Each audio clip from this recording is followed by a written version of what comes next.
Hello and welcome to another phoned-in episode of Masters of the Forge, episode 205, starring Adam. Hi, I'm Adam, and Jason. Hi, I'm Jason.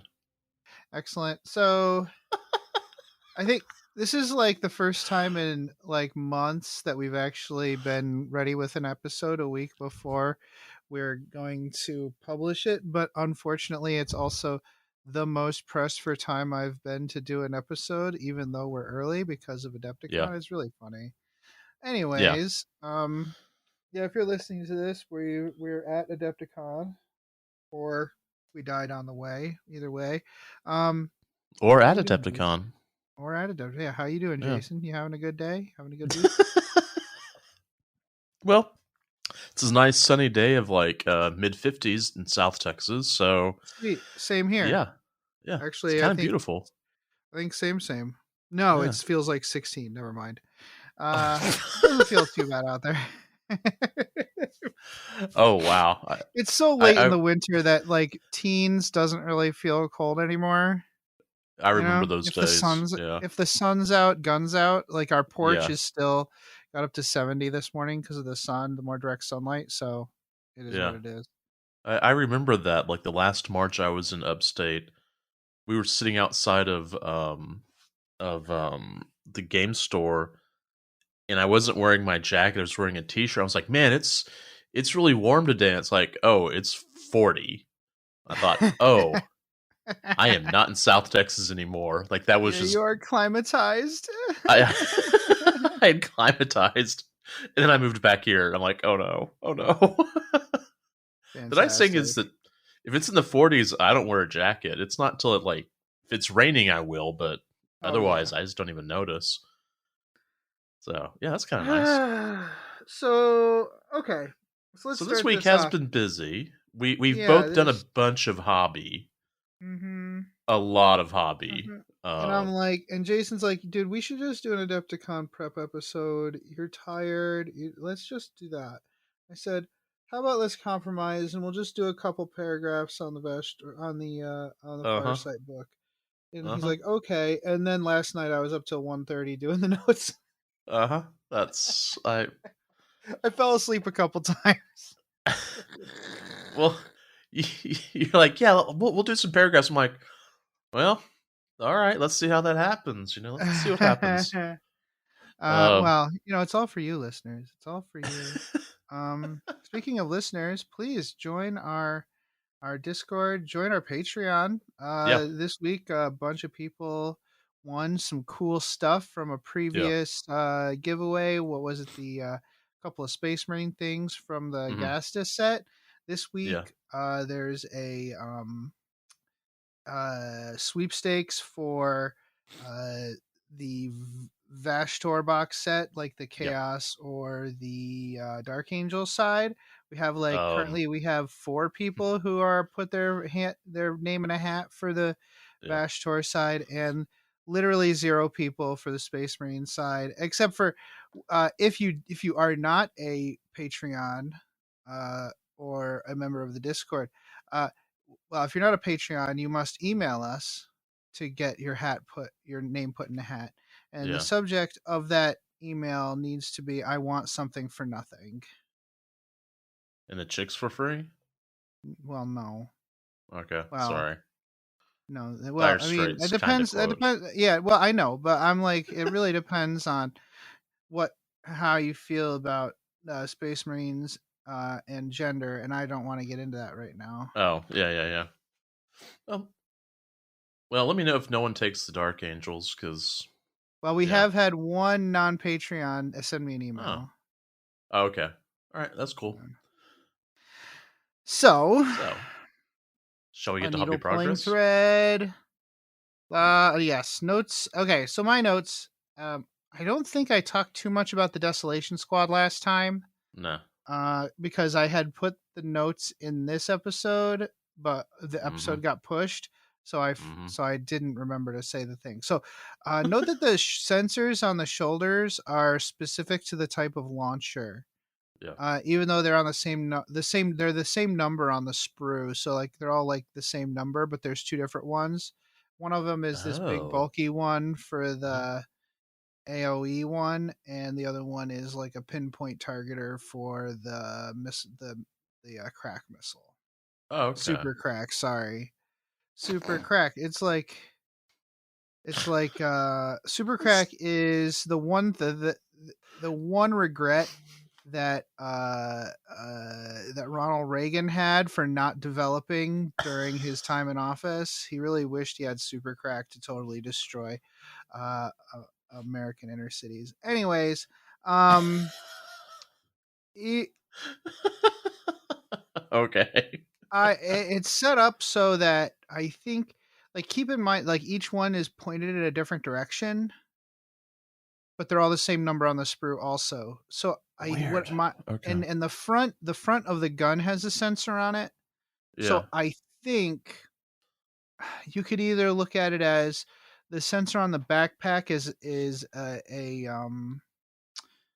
a cybernetic organism, like a servo skull that's attached and it's like looking for targets, Right. or maybe it's following the space marine's head, Hmm. like where it's looking.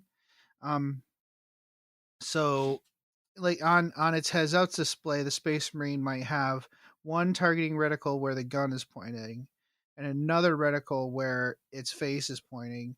And it can match up those two crosshairs, it has a target lock. That's my thought. Anyways, Yeah. That makes sense. that might be a lot of thought just for that particular piece of a sprue on a space marine model, but whatever. Yeah. It makes sense. It makes sense. Makes sense to me. And that's I'm the only one who matters. Okay, so I have also been working on. You will. I am not sure by this time. Okay, so I don't know. We got sent the new starter box for the Tau and the Orcs. So I Hmm. have a Farsight and a Snickrot, Yep. and I took it upon myself to just be like, yoink, I'm keeping these. And Yeah. That's but yeah. instead of putting them in my Tau army or Orc army, I am You have making a a towel arc? diorama. Okay. I mean, I have it's in boxes, Well, yeah. so yes, theoretically, Theoretically. Okay. Yeah. yeah. I mean, if you're into the whole, linear time thing, which I didn't know you were such a shill for big linear timeline, but whatever. For big Um, for Big Ben. There we go. yeah, for Yeah. There we Big go. Ben.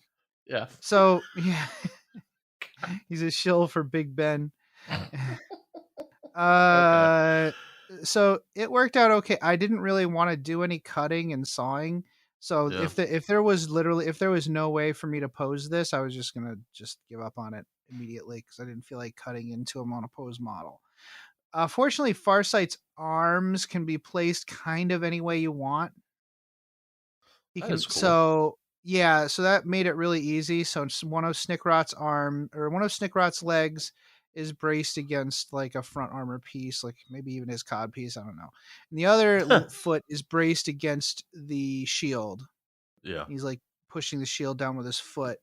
And one knife is like going for Farsight's sensor dome slash head. And Hmm. they're like staring at each other's faces. It's pretty cool. I put it Yeah. on some I beams. I'm gonna take a pic one. I'm gonna get it to a point where there's like, if I were painting it for the tabletop, it would be done, Yeah. not a showpiece. So this Right. isn't gonna. I don't think this is gonna go to Adepticon with me. No. Like I said last time, I think my uh last year's diorama that didn't make it in the packet in my bags is going to go with me this time. Okay. But which I still have to work out some of the shiny parts. So I don't know if you guys remember the basing material is glue, and normally that's not a big deal. I just dry brush it after whatever. But this is very specific, like it doesn't have flock and stuff on it, right? I Yeah. painted over it. And when you do that, the glue soaks up the moisture even of a spray, and like the semi glossiness of the glue comes out. Hmm. So I kind of have to fix that a little bit. So I'm going to give that a try maybe tonight. Okay. Um, where was I? Oh, I was talking about Farsight and Snickrot.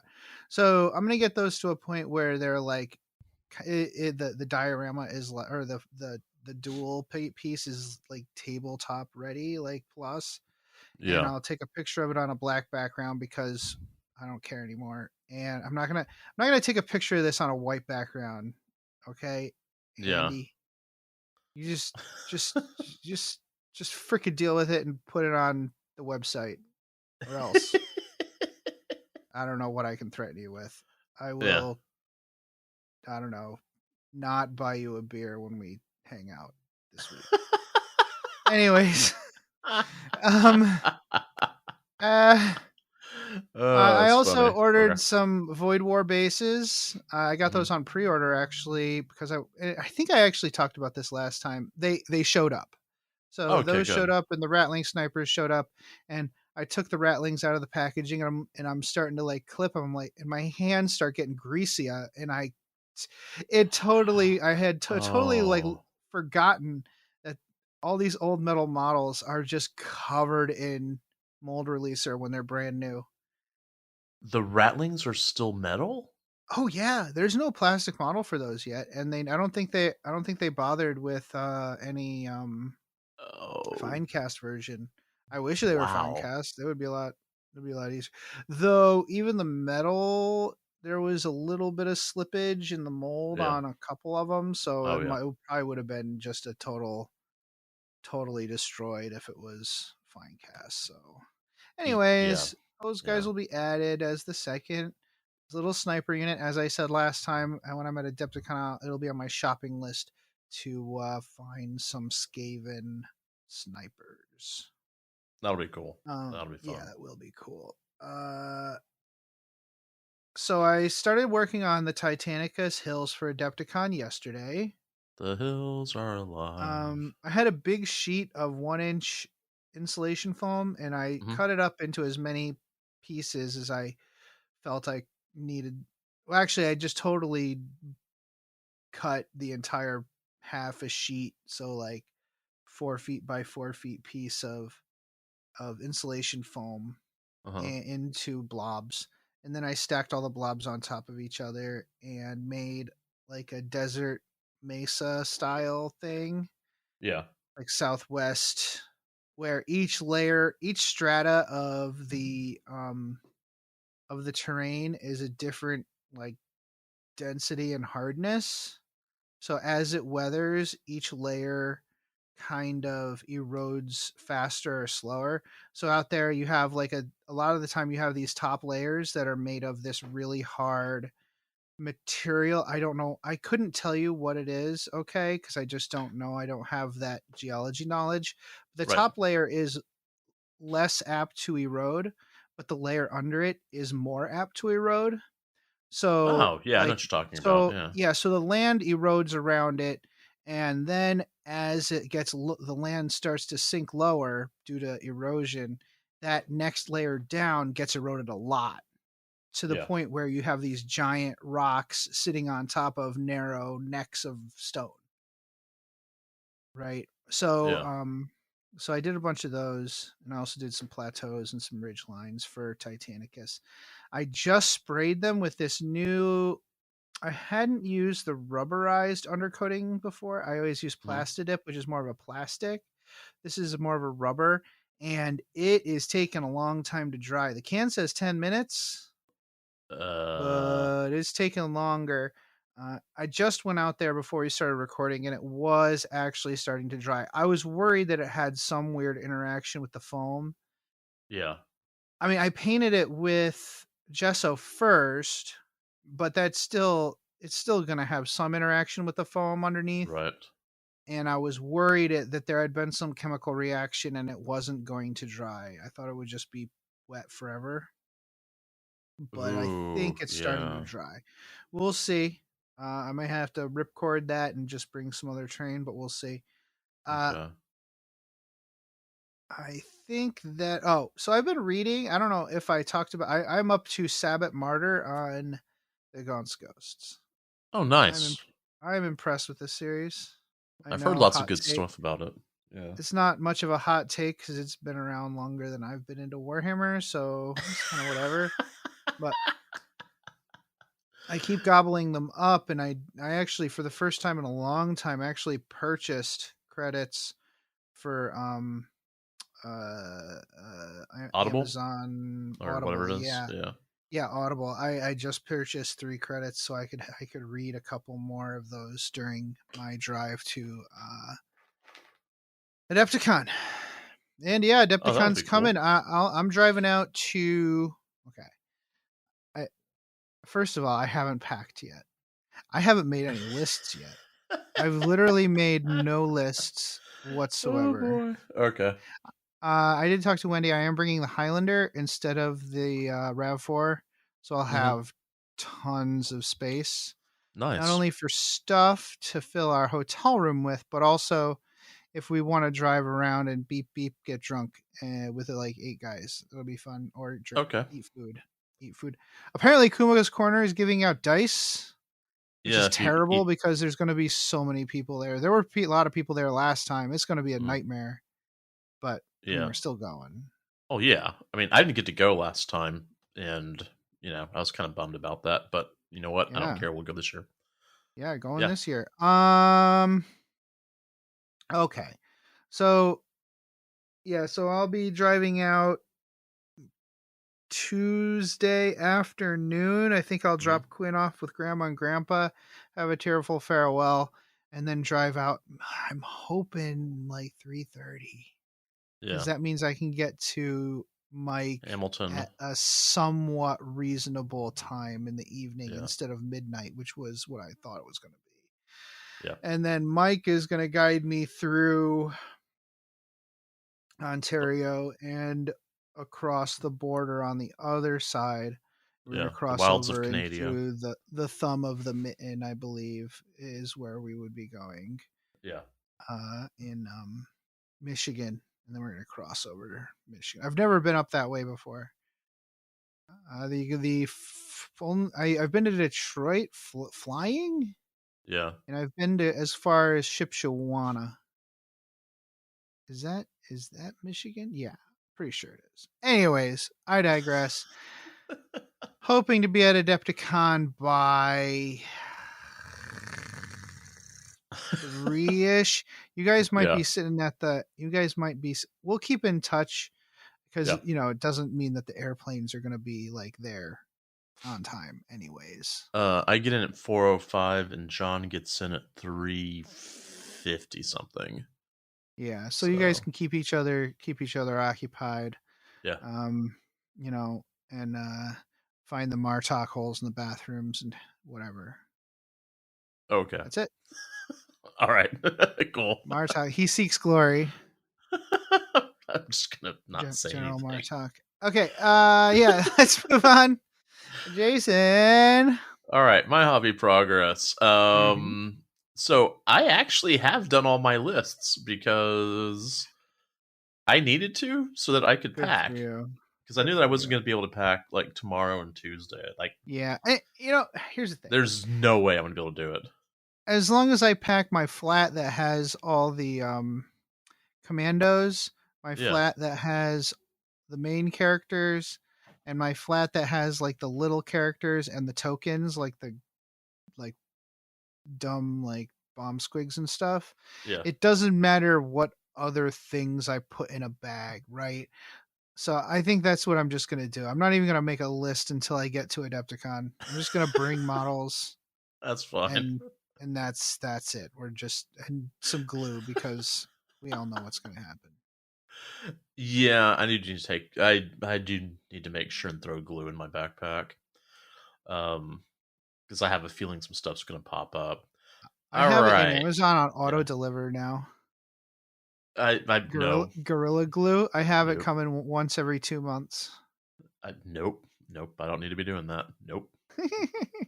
Um, yeah. All right. Um, so what did I do? I went and actually had quite a this is all this past week because we recorded a Mhm. week ago. Yeah. So, horrors, new bases for 10 horrors and details for 20. I'd originally painted these guys for Adepticon 2020. I was going to finish them during spring break of 2020, and Adepticon got canceled, and so I have not Wow. worked on them since. Um, Mm, but I went through and got them all based. Did the all the basing things I do for that group.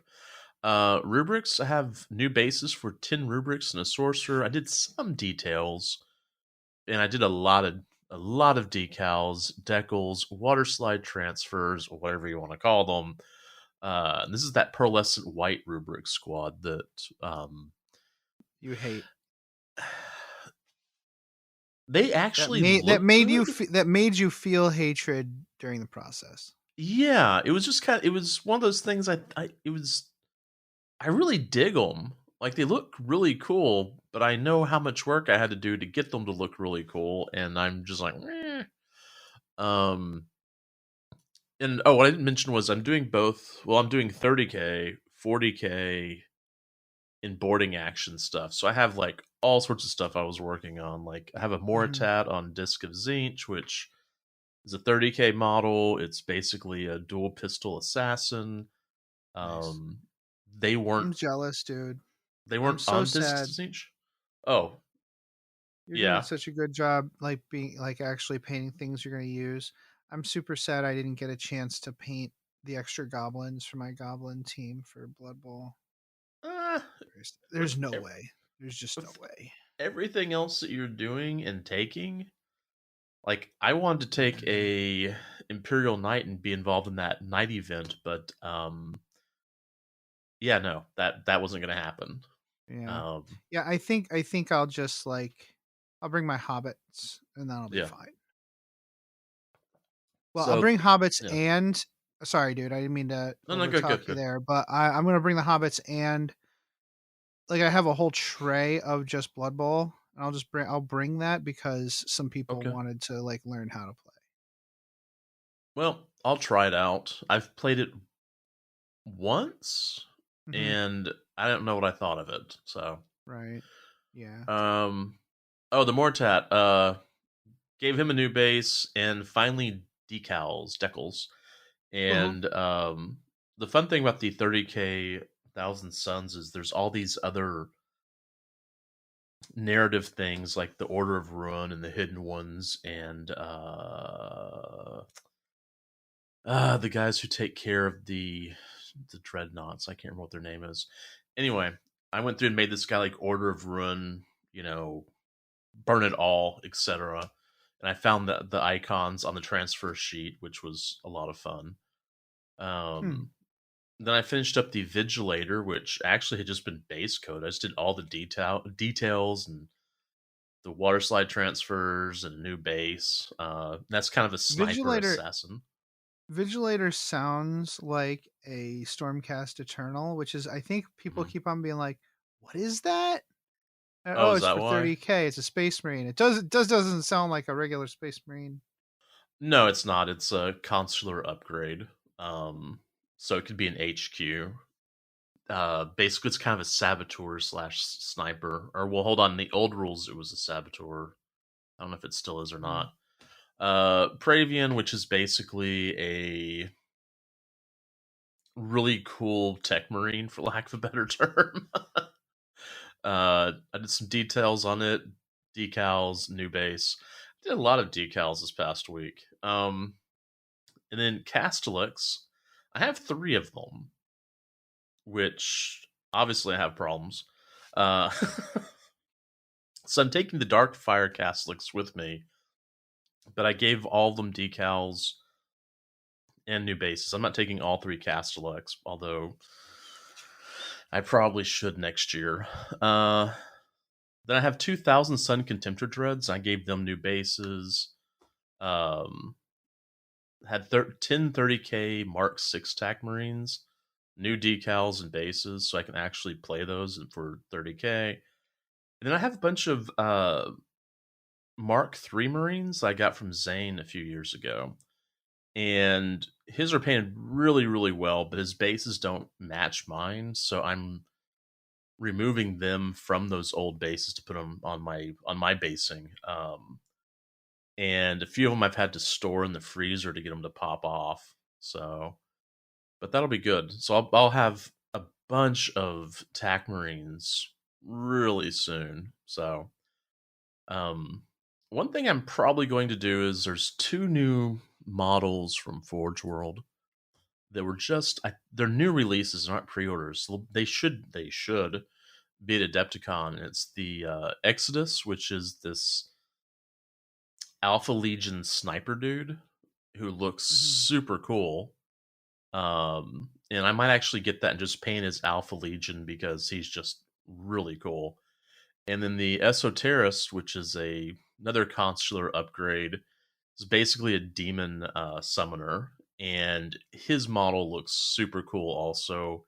And he has both the face or helmet options, so I can throw a Thousand Suns helmet on there and be pretty happy. So Yeah, you I can already know do what I'm this. buying in Adepticon. My wallet's already starting to whimper. Oh yes. Oh yeah, Well, yeah, I'm already like, well, I'm gonna buy this, I'm gonna buy that. yeah, If I stop at the BattleTech booth, that's gonna be a problem, and I have to stop at the BattleTech booth because I'm buying stuff for people. So I gotta buy for myself. That's not fair if I only buy stuff for other people. And I'm also gonna buy a couple game mats for oh Titanicus. yeah, oh yeah. Yep, yep. Okay. Thing is, you're driving, so you don't have to worry about like how Yeah, much you pick up. exactly. I don't give a but Yeah, it will be a problem. I'm gonna try to leave some space because it would be nice to be able to pick you guys up on the way to the hotel instead of going back to get you. yeah, Yeah, I yeah, don't want you to be cramped up in there with 500 pounds of stuff. yeah. Okay, Games played. fantastic. Games played. No, no, Nope. no, no. We have watched some bad movies though, because we instead We of have. gaming, yeah, Oh, should we talk about a bad movie that we watched? we watched quite a. Well, I mean, some were actually good. Like Yeah, no, Death but of what Stalin was oh, really that's good. right. We watched Death of Stalin on Bad Movie Night too. Like, what were Yeah, we thinking? That wasn't a bad movie. We didn't I get to know. spin the wheel. So that was excellent movie, by the way. That was really Yeah. good. I made up for it, but we watched. What did we watch on Friday? Uh, We watched a good movie on Friday as well, I think. But yeah, before we played the movie, I put on the two short films that used to be played on USA Up All Night yeah, before like they used to have a big feature horror movie, then they'd play Alfred Hitchcock Presents and The Hitchhiker. Might have been the other way around. I think they played Alfred Hitchcock The Hitchhiker, then at like midnight or something they started playing the bad movie. yeah. I remember the Anyways, Hitchhiker. I remember that. That was anyways, cool. yeah, it was pretty cool. They're basically Yeah, the same thing. It's like a 80 late 80s Twilight Zone, early yeah, 90s Twilight Zone. yeah. Uh so yeah, we watched The Contraption and Ah! The Dummy. Oh, that was Those so were good. creepy. Yeah, those were good. Those were good. Those brought back memories. Um Yeah. okay. Well, great. So let's move on to Beyond the Fringe. All Now, right. I didn't even think of anything for Beyond the Fringe this week. Honestly, I am just so tired Yeah. that I think possibly I should try getting more than 5 hours of sleep per night. Oh, you're gonna love my Beyond the Fringe. All right, over to you. All right, my Beyond the Fringe. Sleep, maybe vacation. It's amazing how a couple of days of rest will kind of allow me to get my creative side back. So, I had all this week's hobbying, but I also wrote a small 2 minute piece for a guitar quartet yesterday. Nice. Recorded 6 bass riffs for a school project. Worked on some guitar riffs for another school project. I'll probably record it this Hmm. afternoon. And basically spending a lot of time just being a musician. That's so I awesome. I can't wait for the summer. Like, Summer's gonna be good. yeah, because I'm just By the going to time hobby and be a musician. That's all. by the time we get to John's bachelor party, you're gonna Yeah. actually like 40K again. It's gonna be great. Uh That's a possibility. All right, Uh-huh. Yeah. So I think I know what my Beyond the Fringe is. go That for it. reminded me. Everything is Holst.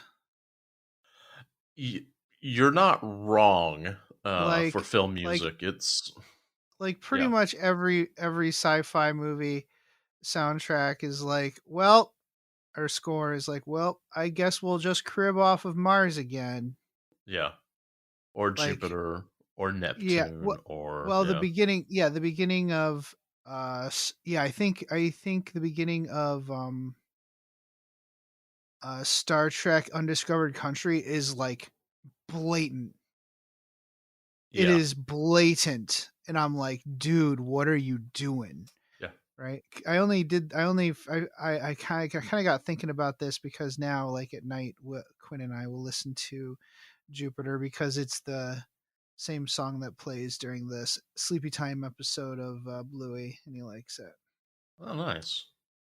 Yeah, yeah. Which is not cribbing because they literally just are just playing. They are just literally playing Jupiter. They're not trying to pawn it off on as their own piece. We're not here to. Okay. I'm not here to brag on John Williams, even though his birthday was a Yeah. couple of months ago. So Astropathic communique. For the yeah, astropathic communique, I'm going to bring up the conversion beamer cannons for Adeptus Titanicus. yeah, Mainly, I'm just saying I'm excited they're continuing to put out some stuff for Titanicus with some support. yeah, That's nice. It's a great game, and I love it. And yeah. also, guns that do more damage the farther away they are. That's just delightful. All right, I have a couple of things. They just released a developer blog of the old world or whatever, Mm-hmm. and they released Tomb King weapons. I'm going to tell you that the Mm-hmm. Thousand Sun players are going to lose their minds because there's some Okay. really cool stuff in there. There's like a curved Kopesh that's Yep. longer than like a regulation sword. Like the blade is both above and below the hand, if that makes sense. Mm-hmm. Yep. Looks like a Batleth, I think. No, it's not a Batleth. It No, looks I know what you're talking Klingon. about, though. Yeah. Yeah. And so like all those new things are just yeah. I mean, I if they have like upgrade kits, I will get those if those are in boxes and we'll figure out something. Um Also, Cypher Lore of the Fallen by John French was released as a hardback and immediately sold out. And Cypher's return tells me that there will be a new edition soon because he always seems to be the harbinger of new editions. You never hear about him unless there's a new edition just about to drop. Right. Yeah. He's either shows up at the beginning or the end, right? Yeah, it's that's what he does. So when I saw that the other day, I was just like, yeah, 10th's around the corner. Um, I don't know when. They haven't told us. So this is just speculation. There's no violation of an NDA. Let's see. During the Um, breaking storm, Cypher and his band of fallen escaped from the most secure prison in the Imperium. Oh, he broke a few more of them out yeah, of there, which is what he was doing there in the first yep, place. yep. Now loose in the Imperial Palace, they're hunted by warriors of the Dark Angels, forces of the Adeptus Custodes, and Custodes, whatever, and Imperial assassins. But what are Cypher's intentions? Can anything or anyone be trusted? Told from Cypher's own unreliable point of view, this tale of truth, lies, and secrets sees one of the most Imperium's most mysterious figures make war at its very heart. But what are the true motivations of the Lord of the Fallen? We'll find out after this break. And then there's another book that's coming out that I think you'll find cool. War Hmm. Boss from Mike Brooks. It is an orc versus orc secession battle. The description looks amazing. Yeah, I'm down with that. I'm down with Yeah. that. Mike Brooks, he was on the show one time, Yep. and that'll be the only time because I don't think he liked doing it. But we love him. He's great, Yeah. and he's a good man. He's a good person, good human, I think this is and going to only be orcs. Like, I oh don't yeah, think there's going to be other stuff in good, it. good. Yumis are weak and dumb. It's Yeah. fine. And it seems like there is a one true prophet of Gork and Mork, Snaggy Littletooth, who is seeking Uh, to use this opportunity to turn the tide of grot oppression. So oh we've got a boy, grot yeah. war, kids. I wonder how well that's going to work out for him. It's not. It's not going to be good for him. Hey, Yoshi. Sorry, Cats should now be. Yep, he's in the screen. There we go. Excellent. Fantastic. Hi, Katie. All right. Well, that's it for the intro. Thanks for listening. We're going to be right back. We're going to talk about Arks of Omen Something? for Farsight.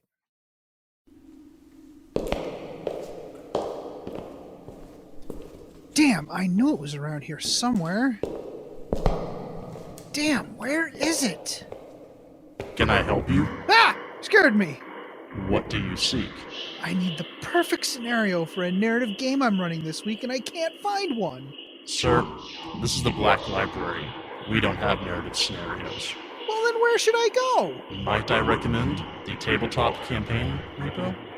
The Tabletop Campaign Repo? What's that? The Tabletop Campaign Repo is an ad-free site for hosting resources related to playing tabletop miniatures wargaming.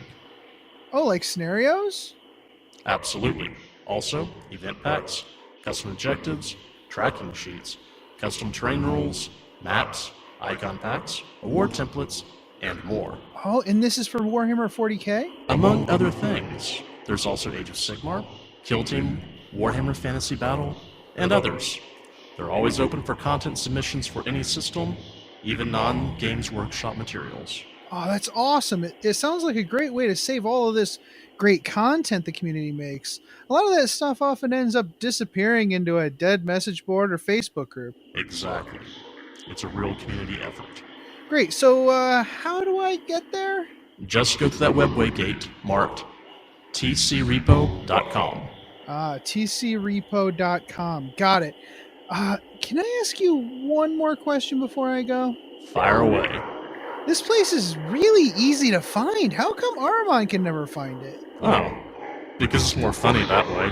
Oh, yeah, clearly. Once again, the Tabletop Campaign repository can be found at tcrepo.com, and they're always looking for submissions. Greetings, mofos. Are you out of George Dickel number 8, staring at a broken chess machine? Don't want to spend the rest of the year tied to that couch? Well, why don't you head on over to the 1 Hour a Night Facebook page and see what exciting stuff is going on there. It's a place to post all your daily progress in the hobby grind, as well as receive and give positive feedback. Also, there are usually a few interesting challenges going on. That's right. All you have to do is search for 1 Hour a Night on Facebook. That's numeral 1 hour a night, all one word. Blood serum tests will be administered prior to approval. Se til helvete og kom dere vekk. Det er ikke ei bikkje, det er en slags ting. Den imiterer ei bikkje, men det er ikke det. Kom dere vekk, idioter! What he said. Welcome back. All right. So we are, here is our 3-paragraph lore breakdown of the Farsight lore. This is a lot more than 3 paragraphs, man. The War of Daka rages on between the orcs and the Bad Moon war boss Nazdrag. So it's a Bad Moon and it's Tau, so they're just shooting each other from long distance. It's just the orcs are shooting more guns and hitting fewer times. And the Farsight enclaves.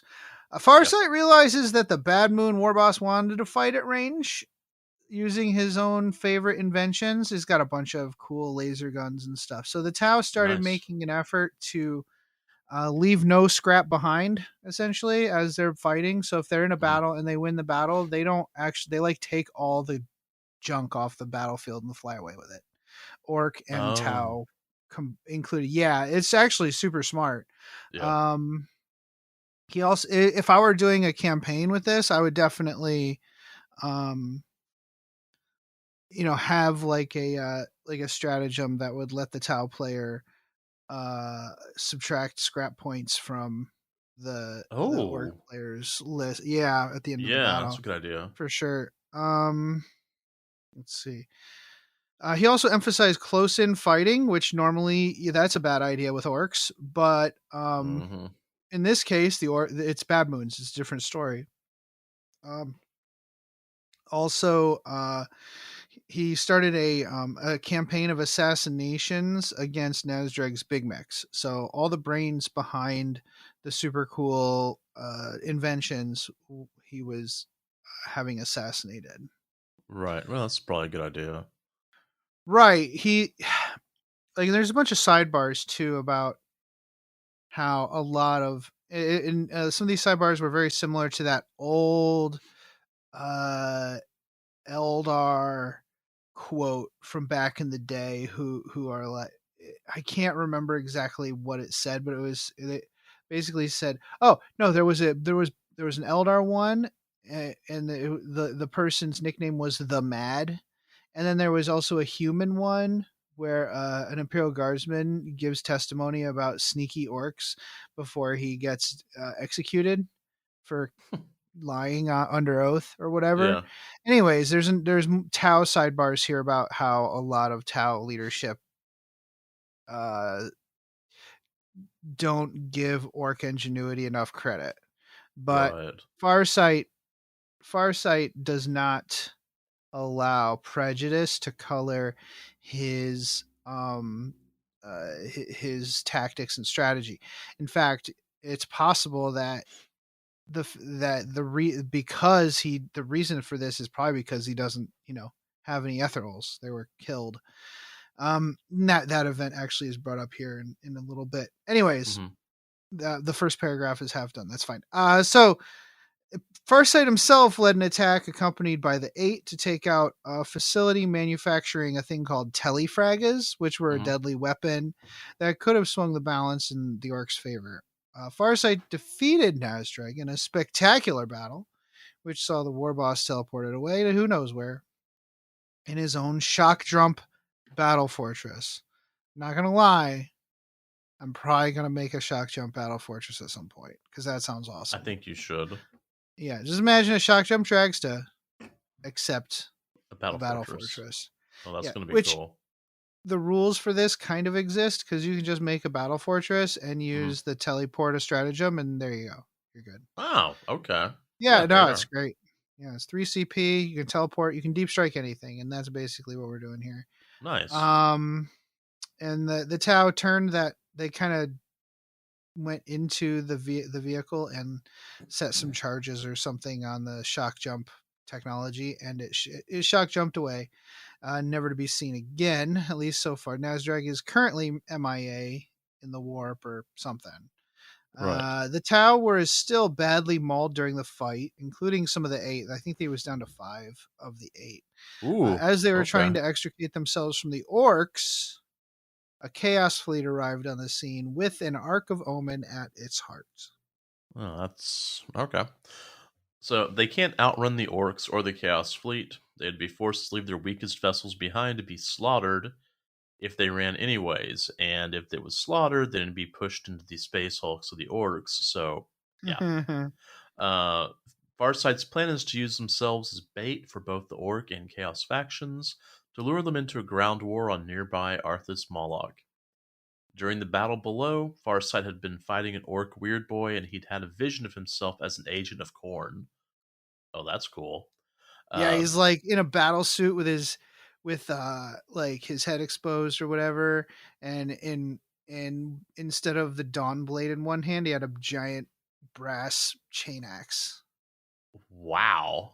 Can you imagine Demon Prince Farsight? That new model would be super sweet if you made a Demon Prince out of it.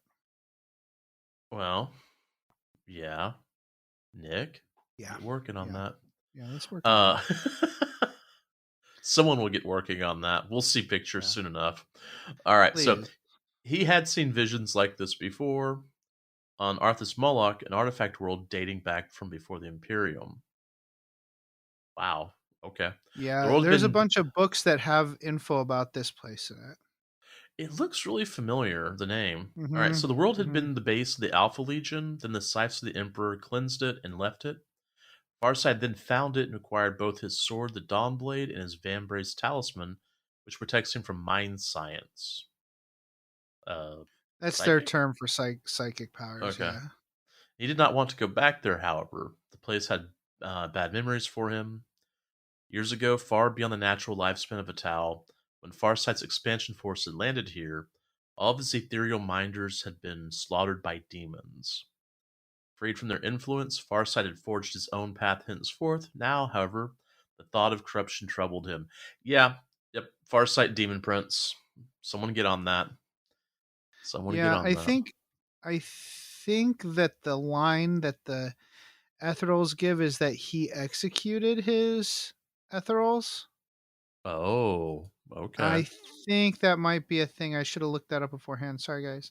No, So that's Farsight's yeah. plan unfolds spectacularly. The orcs keep the forces of chaos busy amidst their own infighting. Over the weeks of vicious guerrilla fighting on the world's surface, Chaos leadership notices a pattern to the Tau's defensive uh, pattern. Damn it. And they suss out the location of the key fragment that they're looking for. Or the general location, because they can see where the Tau give the strongest defense, and they're not stupid. It's still Mm. a former space marine demon prince of whatever, right? Like, they're not dumb. Yeah. The bloody fighting starts to bring out a fury in Farsight that scares him, and many of those who know him best. His rage reaches a new crescendo when his earlier call for aid is returned. So earlier he had sent out a call to um, the Tau Empire for help Hmm. because it's getting bad here, and it hurt him to do that. He didn't, everybody was like, "Are you sure you want to do that? Because you can get in trouble." And Yeah. he's like, "No, we're in it deep. We need their help." And the image of Anva, like, there's a little messenger drone that comes in. It's Anva, and he tells him, "Hey, so you and everyone else you are with can never be forgiven for what you've done. So you should at least die doing something useful. Peace out." Wow. Okay. Yeah, it's not great. Man. So reinforcements will not be forthcoming, and he is pissed. Like, he is Yeah. straight up. He is angry. So they form up and prepare for a defensive battle at the location they've been protecting this entire time. It's a Malachian device known as the Great Star Dais. So there's also there's connections to Pharos, which is it's an Imperium Secundus novel from the Horus Hmm. Heresy series, and it's spread out through a bunch of other lore and books, Yeah. and we've talked about it before. I think it's possible it might be a similar device. Oh yeah, I know. Okay. Yeah, we have actually talked about that on the show before. Didn't we actually do an episode on it? I think. Well, we did the size of the emperor at one point. Oh, okay, that was I it. think. Yeah. Yeah, and then we. All right. So, during all this, there had been Death Watch on stealth maneuvers, but they had been infiltrated by Alpha Legion because, of course, they had.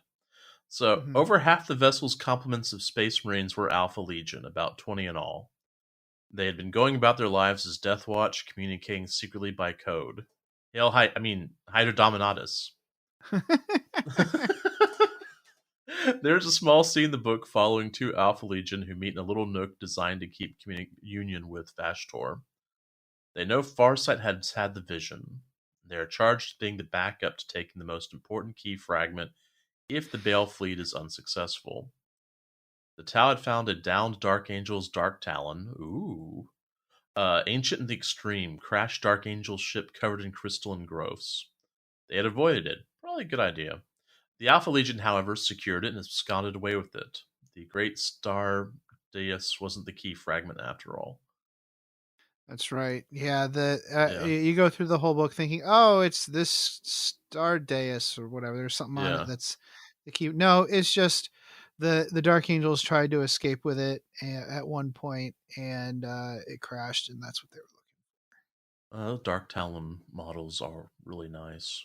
Sorry, I mean, and it's not like the I Tau like would have them. anything to Yeah. do with that, right? There's a little passage in the book somewhere where it says, if you were to cast detect magic on this planet, you would go blind. Oh, There's yeah. so many Okay. artifacts and things on it for some reason that's crazy. So still, the other three It would factions fought over explode. it. Yeah, the other Yeah. factions still fought over the dais. The Tau were being assaulted directly by the World Eaters, and they found themselves unwilling to or unable to fall back from the fight all across the front. Mhm.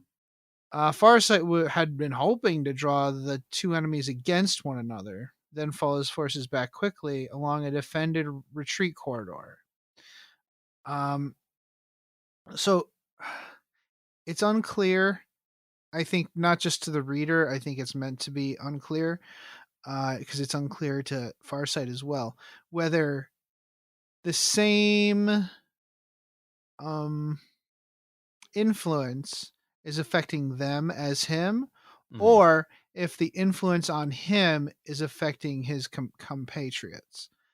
That's what my Right. guess is. Okay. My guess is that Farsight has some of whatever talents the Ethereals have, and Mhm. he's able to convince his followers um of his correctness, if Yeah. you will, want of a better word. Anyways, so see, he and his 5 remaining warriors of the 8 waited at the top of the dais, and they did not strike until the enemy was upon them. So they tantric gunfight at the top of the dais, because they were waiting. They didn't want to hold them back until like the ranged units got into range. They wanted these.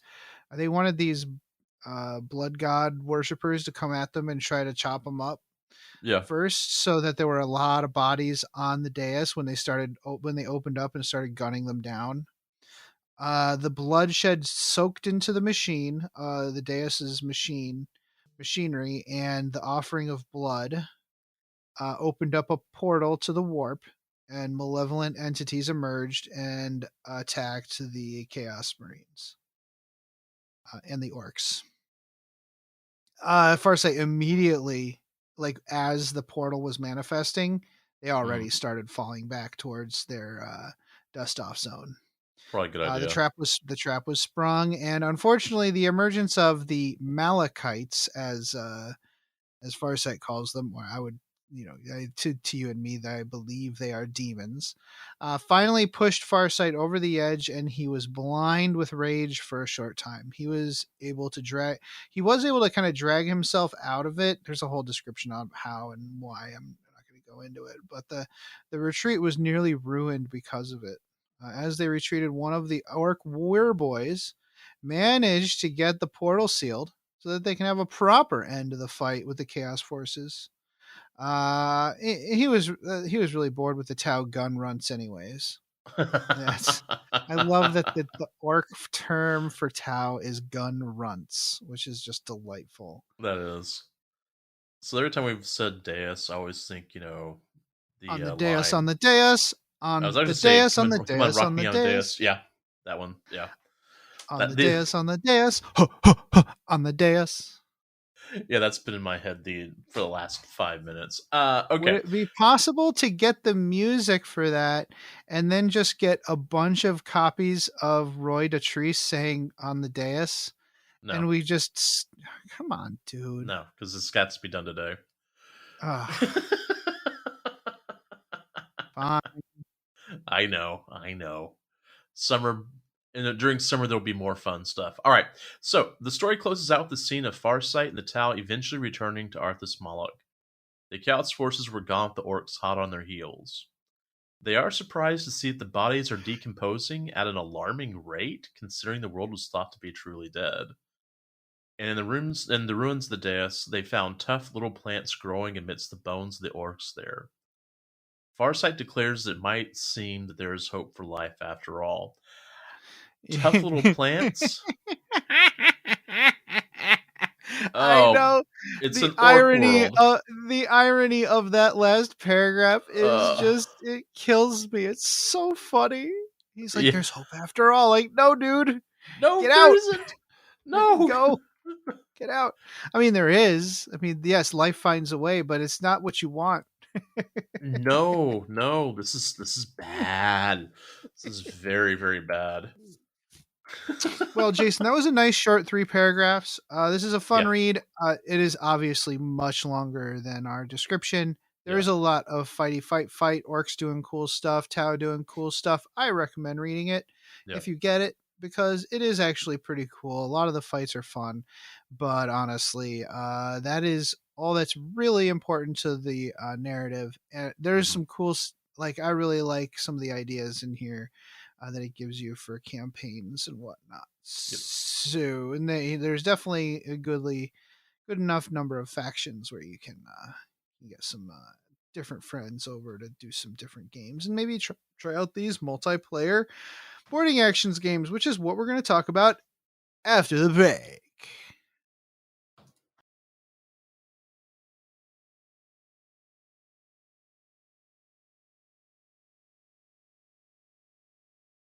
Come here, boy, get the ball. Aw, come on, Max, get the ball. Mom, Max won't get the ball. He's lazy. I think I know why your Zote is being lazy, Jenny. Why, Mom? Because you forgot to feed him Zotabix today. Oh, no. Oh yes, Zotabix contains all the nutrients and random animal parts a growing Zote craves. It not only provides our Zote with the energy it needs to play with you and protect our home, but it also keeps its chitinous shell fresh and shiny. Oh, boy, I'd better feed Max his Zotabix. Yes, you had. Zotabix is made in part from grade Max, A time for Astra dinner. Militarum post-engagement byproduct and is infused with 112 essential vitamins No, and Max, minerals down. harvested from your Zote's natural habitat, the finest desert deserts. Ah! Zotabix is available in any shopping center on worlds where Zotes are allowed or where the Imperium's inexorable influence has not yet reached.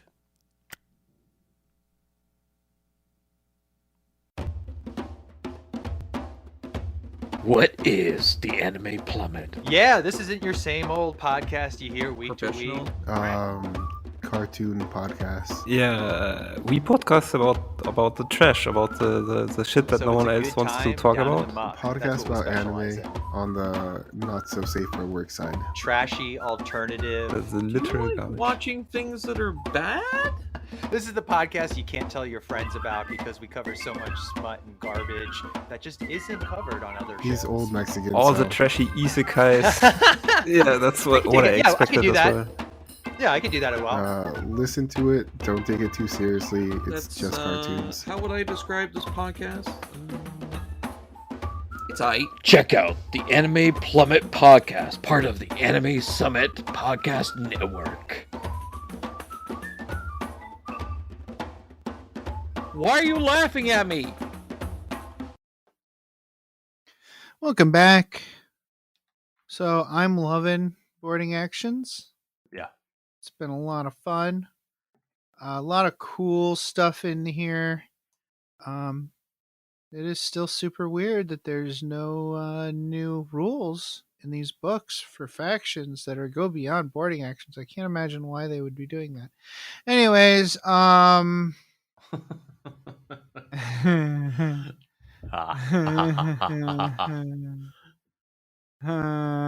okay, so as usual, there are boarding actions, faction rules in here. Mhm. We decided to each pick one Mhm. and talk about it. Jason. So I almost picked Sisters of Battle. I know it's supposed to be Uh-huh. Adeptus Sororitas, whatever. Uh-huh. Because there's no rule adaptations, which I find Mhm. really interesting, considering how many other things have rule adaptations. But I decided to do Harlequins instead, just because I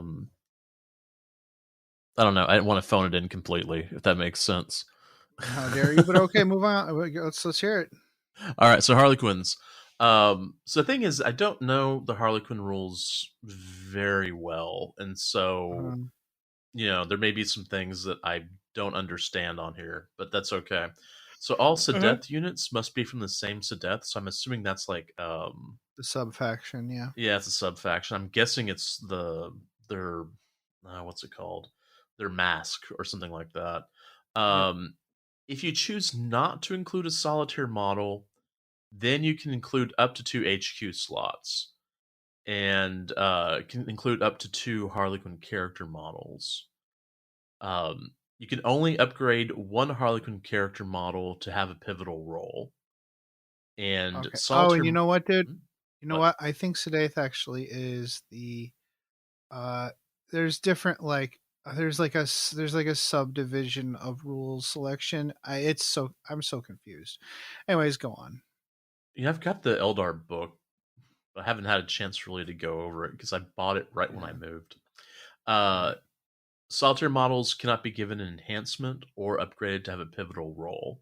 So I'm assuming they're just kind of like named characters. You just cannot modify them at all. Mm. Um, rule adaptations. All right, so if your faction is Harlequins, the following rules apply. Models with Harlequin and Panoply ability cannot use that ability to move through walls or closed hatchways. Which Right. That that makes would be we don't want people doing that. that would be kind of ultra strong. Uh-huh. While on the battlefield, the Solitaire model loses the Blitz ability, which I think is a multiple attack one, if I remember right. It's a multiple move ability. Oh, it's a like multiple you can move. move like Oh. 400 feet. Yeah, you don't want that either. Yeah. When a unit is hit by an attack made by a Death Jester model with the Lord of Crystal Bones pivot roll, if that unit is set to defend or has set Overwatch, then it's no longer in either of those states. That's kind of interesting. Being able to stop Overwatch. When determining the number of luck rerolls a player gains from Luck of Laughing God ability, the player can only gain them from a Luck of Laughing God roll. So they don't actually It gain must them be based on other, battle like, size. Yeah, other stuff. Yeah. I really want to look. Now, I mean, just looking at this, like, I really kind of need to go look at the Harlequins, see what's going on. Mm. And as usual, the fun psychic stuff has warp charge value. So, Twilight Mm. Pathways, warp charge is 8, Mirror of Minds, warp charge of 9, and the Webway Dance has a warp charge value of 6. I don't know what the normal ones are, but I'm very, very curious. But I've always liked the Harlequins. I just don't particularly want to go through and do that painting. I mean, it probably would be something that I would really enjoy, but I don't think so. We did want to choose one enhancement, correct? Yeah, pick an enhancement. Yeah. So cool. My cats are running through the house, destroying things. That's nice. I chose Fractal Storm. So, in the cut and thrust of battle, this warlord performs rapid movements that maximize the effect of their hollow suit to better evade their enemy attacks. So, each time a ranged attack is made against the bearer, subtract 1 from the attack's hit roll.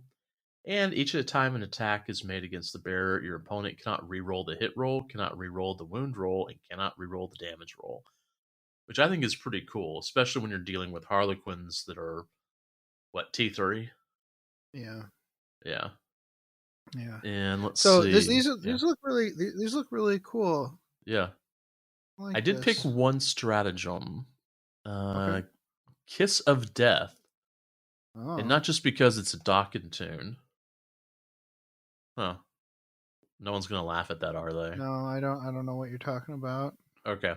All right. The Harlequins plunge their Harlequins kisses into their enemies, flooding their bodies with monofilament wire that severs arteries or power circuits in 100 places in less than a second. Yeah, the kiss. So it's it's a stratagem with the fight phase. Select a unit from your army until the end of the phase. Each time a model in that unit makes a melee attack, the damage characteristic of the attack cannot be modified, and rules that ignore wounds cannot be used. So, ooh, yeah. Wow. I guess when you have monofilament wires replacing and gobbling up all the nerves in your body, you tend to feel the pain. Yeah. I mean, I find the Harlequins to be kind of interesting. I think that, and I've got a Solitaire model, and I've got a couple of other. I think I actually might have enough for boarding patrol. I just haven't painted it. Yeah, the army still looks pretty thematic. Extra stratagems help make them feel more thematic. Now, someone might say, well, it would be more thematic if the Solitaire could do its blitz. That's the most Harlequin thing there is. And you only think that because that's what you're using in your match play games. Yeah. Correct. Yeah. So the faction I picked was also Eldar. Eldari. Mhm. I picked a Drakari. So you can still you can take Claude Fiends and Chimerae, and Right. you don't need a Beastmaster. You can't take a Beastmaster, and you don't need it because they just follow the orders of whoever's around them. Oh, okay. Can't upgrade to Lords of Kamara, which opens up some really powerful abilities for HQs, so they don't allow it. Can't use Agile Hunter's Obsession, which is +1 to hit units with fly and +1 inch movement for units with Hypex. I'm not sure what part of that they didn't like because the fly thing is useless, Yeah. and so it must have been the +1 inch movement, which would make them very fast. Like, it would make them Oh, yeah. 8 or 9 inches usually, and then Oh, yeah. another like 3 if they have. No, yeah. It's already +2 or 3 with Hypex, so that'd be crazy. Yeah, they'd be all over the Speed of the place. kill obsession doesn't allow you to run faster than 6 inches. Again, they're just trying to cut back on like turn 1 charges, I think. Acrobatic display obsession doesn't allow you to move through walls, which is Mhm. good. Rules that allow you to take a group of that they have some rules in here allowing you to mix Coven, Cabal, and Cult. And the Archon needs to be take the Raid Mastermind ability, which I didn't see in here. I think maybe that's a typo. Mandrakes lose fade away. That's the thing that lets them like leave and come back. Mhm. And Oh, yeah. beasts can't open hatchways. They don't have thumbs. Um, the enhancements are Revenant of Pain, which is +1 strength and toughness. Breakneck Murderer, which is reroll charge in advance, and they can't be overwatched. And Helm of Spite Oh, allows you nice. to deny the witch. So yeah, there a limited array of enhancements that kind of reflect some of the warlord traits and relics from the book, but it's very very abbreviated. But the good thing is like the Breakneck Murderer and Helm of Spite, those make sense. The Revenant of Pain, the Mhm. +1 strength and toughness seems kind of milk toast, but it's fine. Yeah. Well, I mean, would that Especially you already have drugs. Yeah, I was thinking, is that actually like a combat drug? But Yeah, I assume it would. I mean, I guess it would stack, which would be nice. Well, yeah, yeah, it would be nice to that'd have keep your a. warlord real strong. Yeah, the succubus would be toughness 5 and strength 5 if she had double drugs. Yeah. So anyways, the stratagem was bleeding edge. You know what? The one thing I will just say here is that lightning fast reactions is one of the stratagems. So non coven units are -1 to hit when you use it, which is good. The army needs it. Their armor is so garbage. Yeah. That the -1 to hit is going to be really nice to have. Yeah, and you All assume right. that because you'd be in small areas that Yeah. that they can bounce around, Mm-hmm. So, yeah. Yep. I'm glad they're continuing to add factions to these books a little bit at a time. Yeah. I think it's funny because it kind of means that like a different person in a game group will pick up a different book. Yeah. And it would be good, it would be good if like everybody in the group could buy one of the books. That way the group has one of each book and you have the book that has your faction in it. So I think that actually works out really nicely. I'm curious if the Thousand Sons will be in one of these books. I thought they were. Mm-mm. No, The demons must be are, the but not next the Thousand one. Sons. So.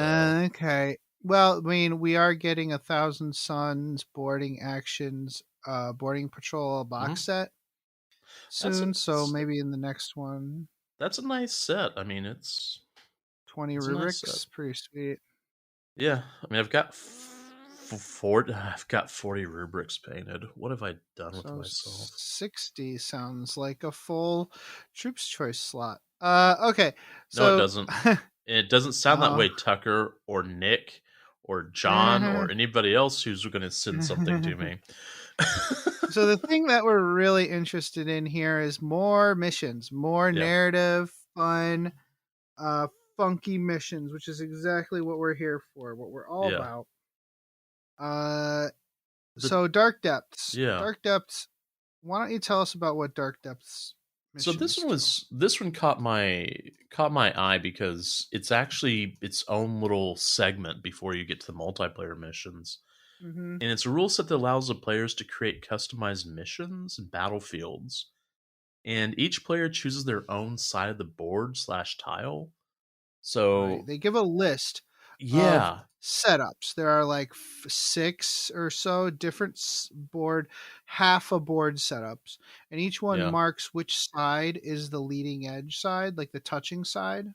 yeah, So you before the games, even before you even like know who your opponent is, you kind of write it on your character or on your sheet which hmm, board you're using, and you yeah, could like do this in tournaments, right? If you did a match play tournament, you would yeah. write on your sheet what board you're using, and you would always bring that board with you. That way, a tournament wouldn't have to buy a bunch of different boarding That's actions. that's a good Yeah, idea. yeah. That's a So super good idea. each player only needs a um, kill team sized box or Yeah, half of a boarding actions box. So you bring your thing up, you set up your terrain, and then your opponent sets up their terrain for the one that they have, and you put them together, and then boom, there you go. yeah.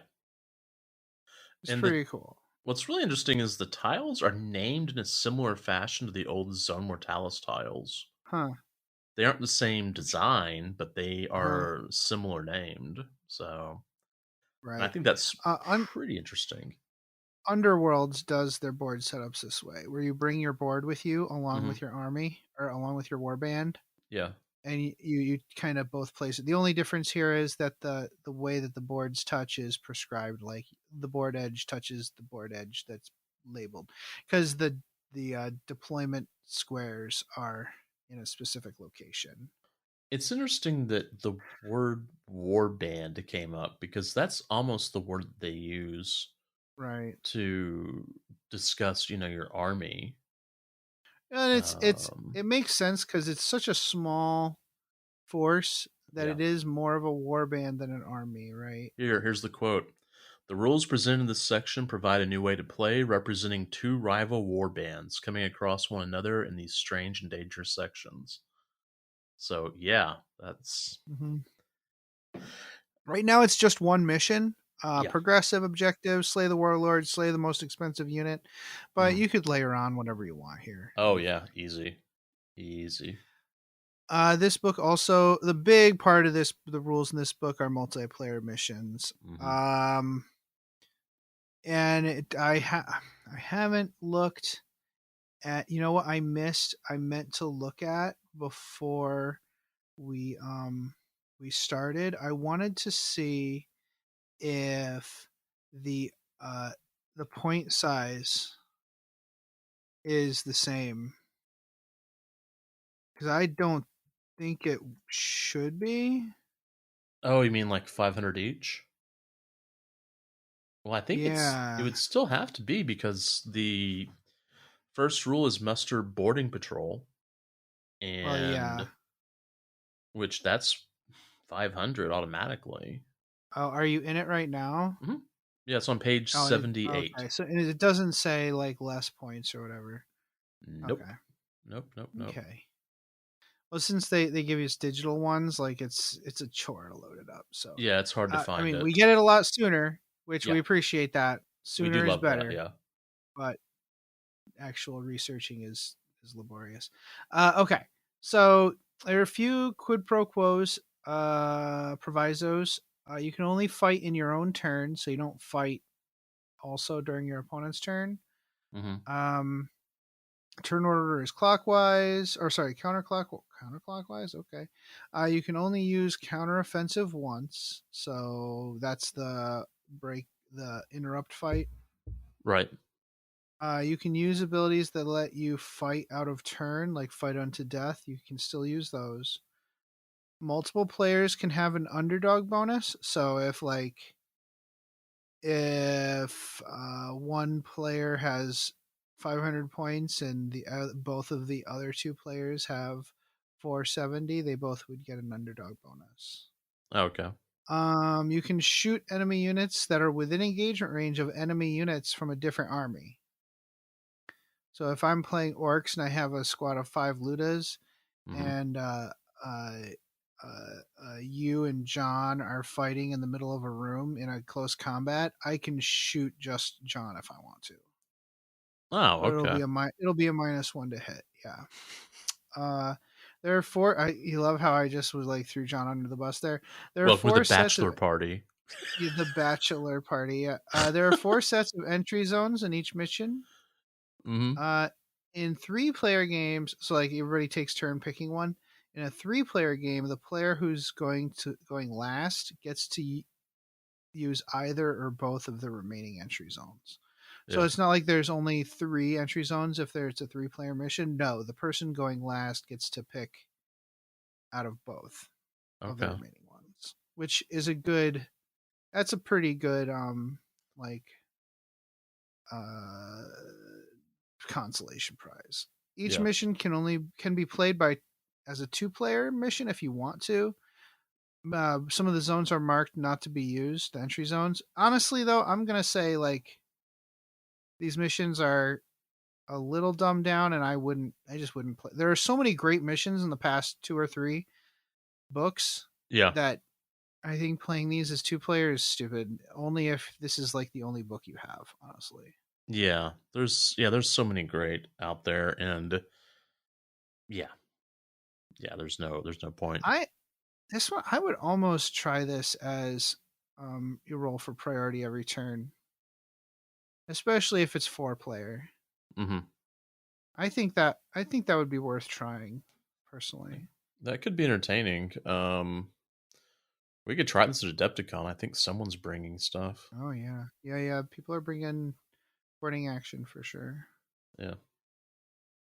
All right. So we both decided, instead of paraphrasing each mission, we were just each going to talk about our favorite mission from the back of the book. Yeah, and there's like 12 missions?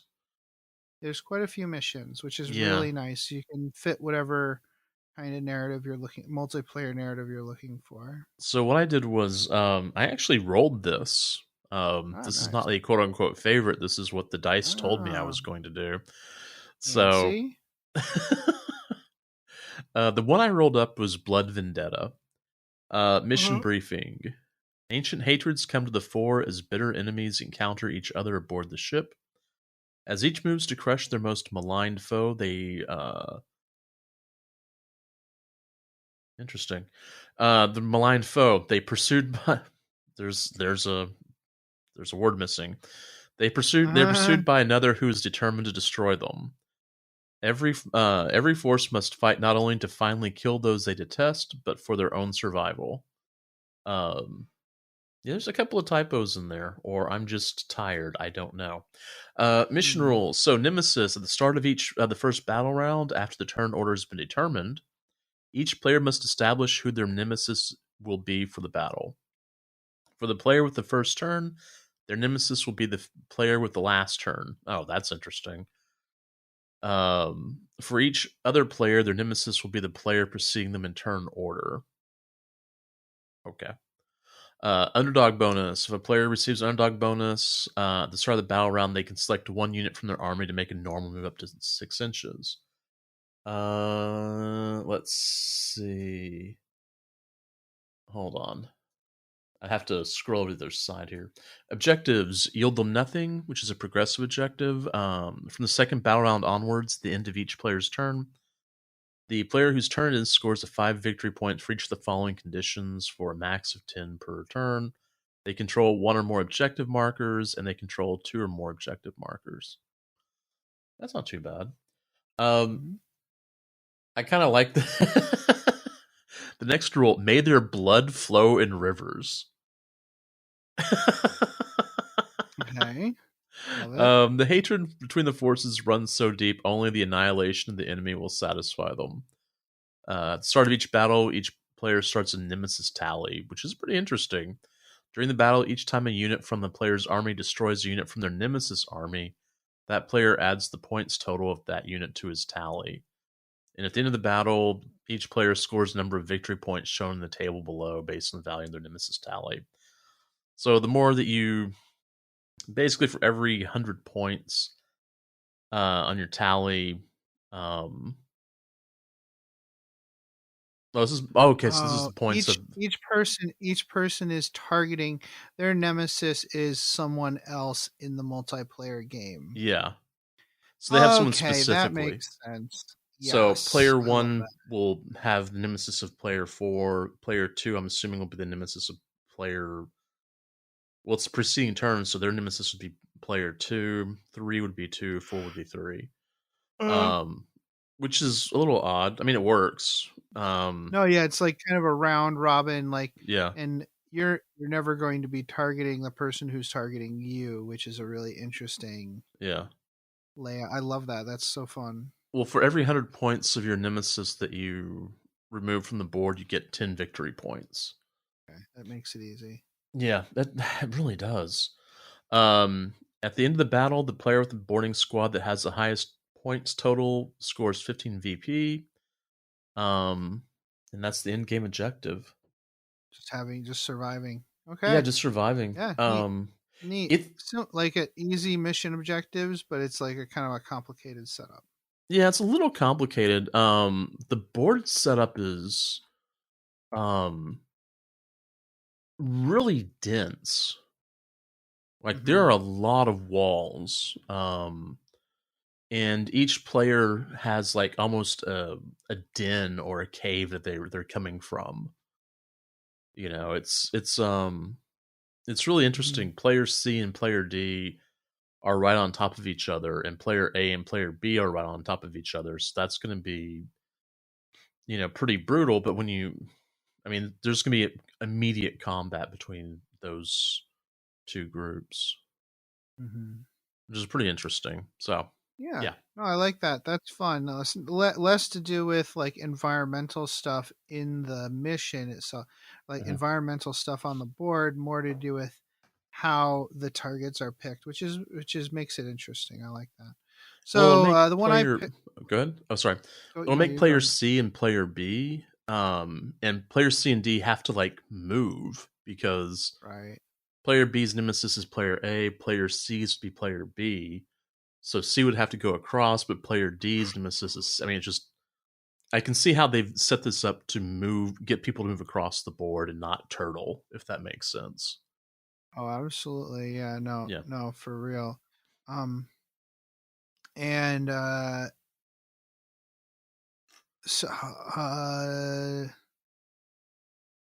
okay, yes, and you can actually screw over one of your other opponents by killing their nemesis. If someone kills a unit in your nemesis, you would not get the points for that. So that is also really interesting. Yeah. Wow. Yeah, there's a bunch of layers to that. That's really cool. Yeah. All right, so I picked Unreal Pressure. Servitor weapon upgrade stations fill a pressure chamber with security systems that can turn each into a vacuum. As forces race to enhance their weaponry, others fight for control of the security zones with mechanisms that can pull the air out of the upgrade stations to cause terrible harm to the warriors inside. So it's got this big pressure chamber in the center, and in the pressure chamber there are 4 zones that allow you to upgrade, that have like upgrade terminals, and it's fairly easy access to those upgrade terminals, and you can only use each one once. So I suspect each player will have one upgrade unless you're playing a 3-player game, in which case I think the last player would have 2 upgrade units left. Yeah. Which makes it, actually, that's an interesting balancing factor. The terminals are activated at the start of the command phase, so you have to move there first and wait a whole turn. And you can use to upgrade one of your unit's weapons. Let's see examples and improved mechanisms: +2 strength, grapnel attachments, +2 inches for the movement of the bearer. Armor shredders improve AP by 1, and high explosive increases the damage by 1. It's pretty cool. Man, that map is crazy. Yeah. So there's a bunch of locked doors. So right now, if you look at it, it's really easy to get into your opponent right away. But those doors are locked, and they don't get unlocked until turn 3. Okay. Yeah, but once turn 3 is on, it's like it's a bloodbath. Oh yeah. There's a prime objective in the pressure chamber and 4 other objectives elsewhere, like close to each deployment area. 4 one in each quadrant. The pressure zone can be activated by occupying any of the 5 pressure activation zones throughout the board. So there's 5 of those. Right. At the end of the battle round for each pressure zone, you can choose to activate it. So if you're holding 2 pressure zones, you can activate the pressure area twice. Roll a dice for each unit in the zone, and on a 1, it can take 4, 3, or 2 mortal wounds. Can you imagine rolling? You roll a 1, you do 4 mortal wounds. Yeah, it's crazy. Wow. So yeah, scoring is projective. Hold 1, hold 2, hold prime. You also score for killing units and for surviving upgraded units. So if you have an upgraded unit that survives, you get an extra points. Fun. I like multiplayer's fun. It can take a little bit longer, but 500-point games, no big deal. I suspect that Queensberry guys and I will be playing a little bit of this. Oh yeah, definitely. Tucker said he'd hand over his boarding actions train for me to get painted up so that we can use it in our games. Yeah. Fun. All right, so the last thing I wanted to talk about was the new White Dwarf 486 rules. This is super narrative and super fun. I recommend it to all of our listeners to pick up White Dwarf 486 because it's super sweet. Okay, so what it is Manufactorum Mayhem missions. Did you get this issue yet, Jason? I don't know. I think I just got it. I haven't had a chance to look at it yet. It's like got a green cover. Yeah, I think I just got it. So you'll find in there a bunch of cardstock tear outs that are little squares that you put on the boarding action battlefield, and they represent conveyor belts. So yeah, the I speed did get that. it'll be like Robo Rally. The speed and direction of the conveyor belts is set by the mission. Usually the belts are moving in one direction, but sometimes the direction changes, sometimes randomly depending on the mission. This is also complicated and somewhat deadly rules for units which are partially on conveyor belts, because Manufactorums are dangerous and you could get your body parts stuck in the gears or something. Also, they don't want you they want you just move your units onto the stupid conveyor belt. So at the end of each battle round, units on the belt are moved a number of spaces forward equal to their speed. If they go off the battlefield, they take D3 mortal wounds and go into strategic reserve. Yeah. That makes complete sense. Like, they go into strategic reserve, like, oh, we went too far. Now we have to fight our way back to the area where we're fighting. So we take a few mortal wounds. Manufactorum materials are sometimes added to the conveyor belt depending on the mission. So they're just like the little crates and barrels and stuff that you get in that little terrain kit, the scatter terrain kit with the containers, the storage containers. And speaking of the storage containers, they actually have rules for using those as terrain in this. Nice. And there's a mission that uses them. Like, you have to search them to find some material that's been shipped, which I really like.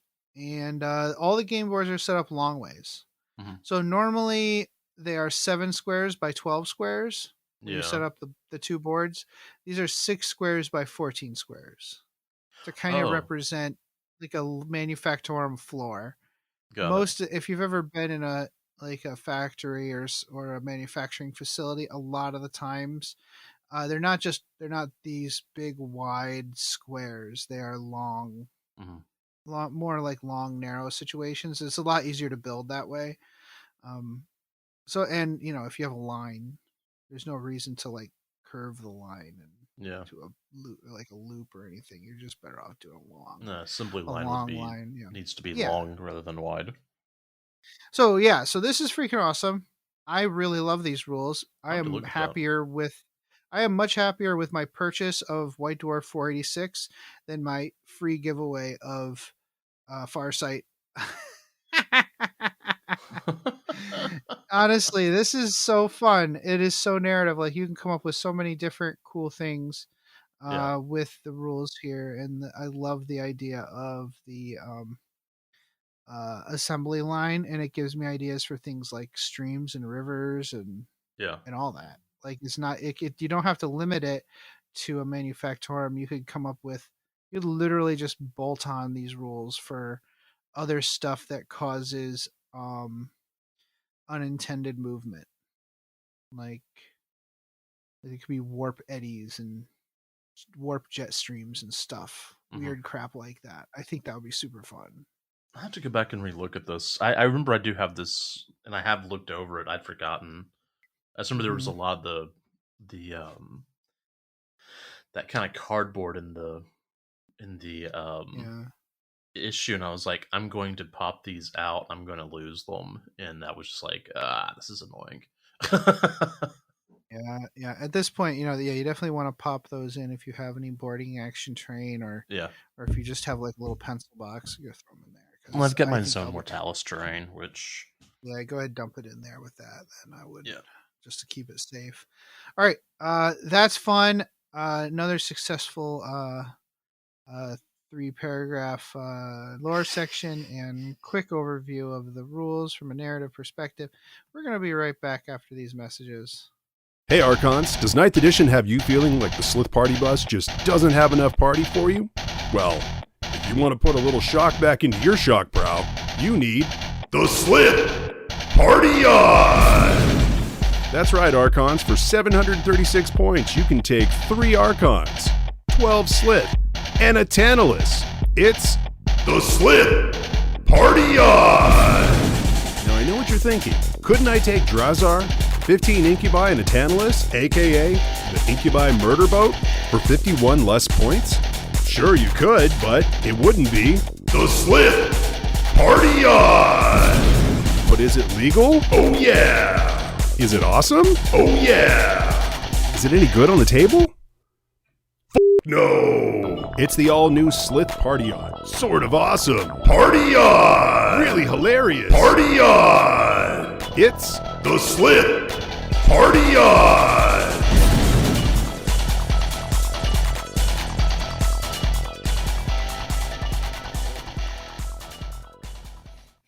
Oh, we've reached level 6, and we're back. So hopefully we're talking to some of you guys at Adepticon as we speak. I am looking forward to sleeping. Yeah. Which is funny because normally people don't go to a convention to sleep, but that's what I'm excited about. I'm going to go to Adepticon and I'm going to sleep in. It's going to be wonderful. We're going to try.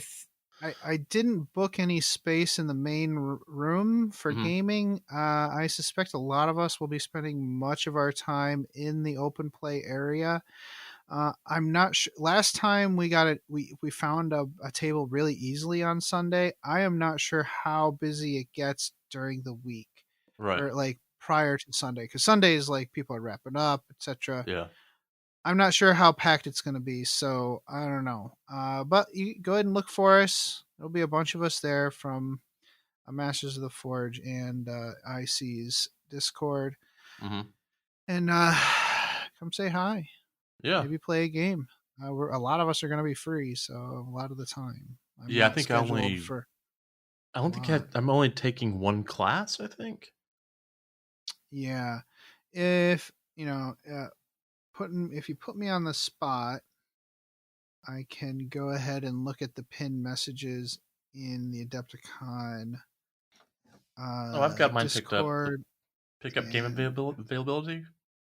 Yeah, so I still have like Thursday afternoon, Friday morning, Friday afternoon.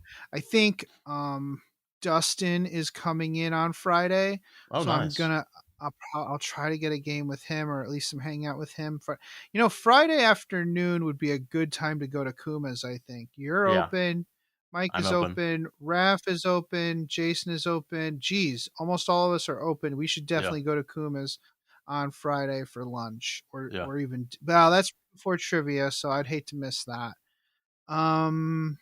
For afternoon, so though, maybe it's not- like we're all, almost every one of us is free except for Troy.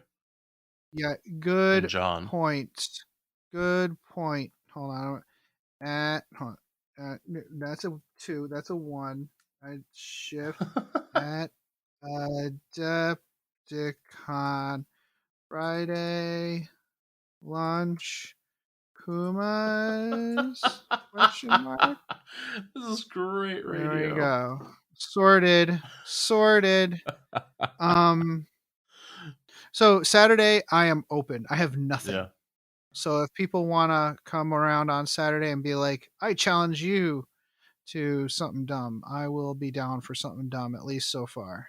Yeah, I'm open all day Saturday and Saturday most was of Friday. when the friendly one was, right? That was the friendly On Friday? Saturday? Yeah. No, Oh, friendly's Saturday. on Friday. Is it? Okay. Yeah. Yeah, I did put myself down for I think. like wait list for the friendly, but with Dustin coming in, I won't even bother.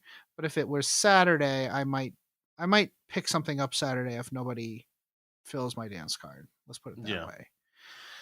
I'm upset. I'm kind of upset that I'm bringing I'm gonna bring my entire setup for Age of Sigmar. So, well, I've got waitlisted on a bunch of stuff, and I'm going to see if any of them have openings. But right, I am playing Titanicus with Josh on Saturday morning. Oh yeah, that's right. So we'll have the Titanicus all set up Saturday, and I think actually that John is going to be doing some epic demos on Saturday as well. Okay. And maybe we're going to do some Blood Bowl on Saturday or Blood Bowl on Friday. You know what, guys? Yeah. Come on over. Yeah, just come on over, find us. Yeah. All right, dude. Well, until then, play the game the way you want to.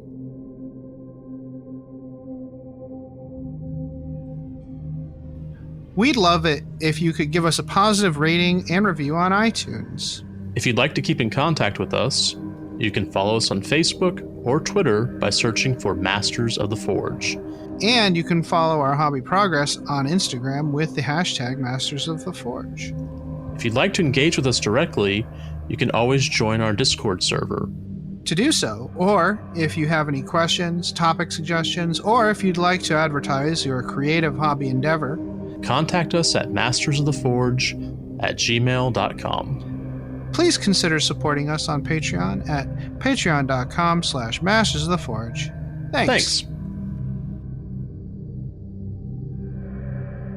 The music used in this podcast was made by Parad of the duo Sublevel 3. The track is used with his permission. This podcast is protected by the Creative Commons Attribution, No Derivatives, Non-Commercial International License. More information about this license and contact information if you have any requests can be found at our blog, mastersoftheforge.com.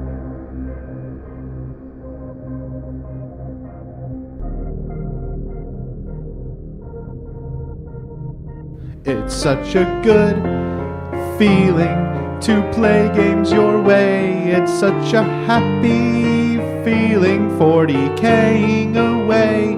And when you throw dice with story in mind, it's such a wonderful way to unwind.